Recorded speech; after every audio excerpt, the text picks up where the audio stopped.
大家好，我是阿健，做一个温暖的厨师。今天给大家分享一道家常又清爽的快手小炒，主角就是咱们常见的花菜，清淡爽口，营养全面，大人孩子都特喜欢吃。先教大家来怎么挑选花菜。花菜一定要挑选这种梗部长一点的，颜色深浅都没有关系，主要就看这个杆干。这种长梗花菜炒出来口感更脆，清甜不发面，吃起来比普通花菜香很多。花菜的营养也特别好，它富含维生素 C、维生素 B 族，还有丰富的膳食纤维，热量低，饱腹感强，还能帮助消化，促进肠道蠕动，是非常健康的家常蔬菜。挑好的花菜处理也有讲究，先用小刀分成大小适中的小块，太大块的再改刀切小一点，这样炒的时候更容易熟，也更容易入味，吃起来口感更均匀。全部处理好放进盆里，加一勺食盐和一勺小苏打，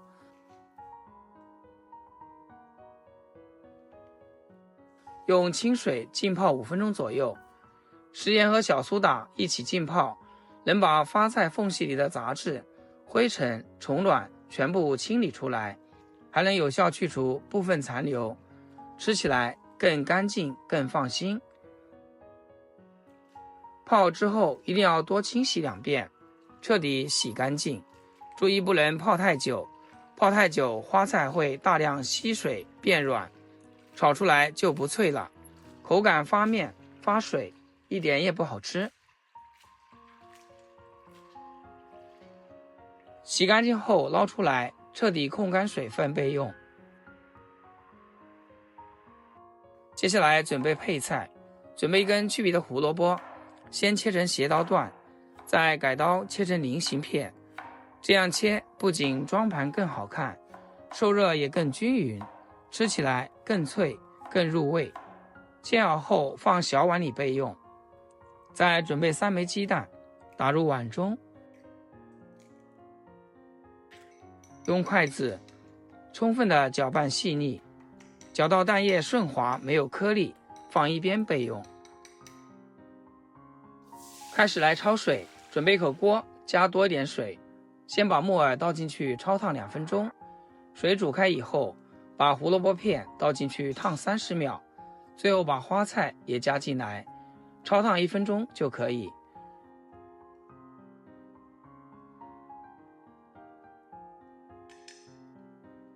全部一起捞出来，不需要过凉水，保持温度更利于后续入味。起锅烧油，油要稍微多一点，油温也要稍高一点，把鸡蛋液倒进去，等鸡蛋完全定型蓬松以后，再用铲子划成小块，炒出浓郁的蛋香味。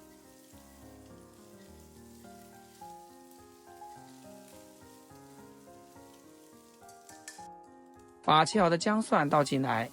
小火慢慢炒出姜蒜香味。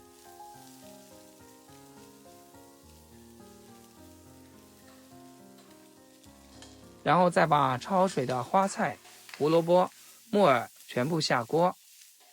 大火快速翻炒均匀，炒出锅气。接下来调味很简单，只需要加点食盐，再来点蚝油提鲜就可以，其他任何调料都不需要放，保留食材本身的清香味最好。调料划开均匀以后，把切好的洋葱、小米椒、小葱段全部加进来，继续大火快速翻炒，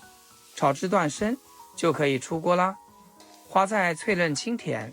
胡萝卜微甜爽口，木耳滑嫩 Q 弹，鸡蛋松软鲜香，4种口感搭配在一起，脆嫩滑香，层次分明，清爽不油腻，越吃越香，整体营养搭配也特别合理。花菜补维生素和纤维，胡萝卜补胡萝卜素，对眼睛好，木耳润肠道清肠胃，鸡蛋补充优质蛋白，4样食材搭配一起，营养全面又均衡，低脂清淡，好消化，没负担，非常适合老人、小孩、减脂期上班族，做法简单快手，味道清爽下饭，家常小炒最实在的一道，喜欢的朋友一定要试一试。好了，今天视频就分享到这，咱们下期见。视频最后祝大家天天开心，8颗牙齿晒太阳。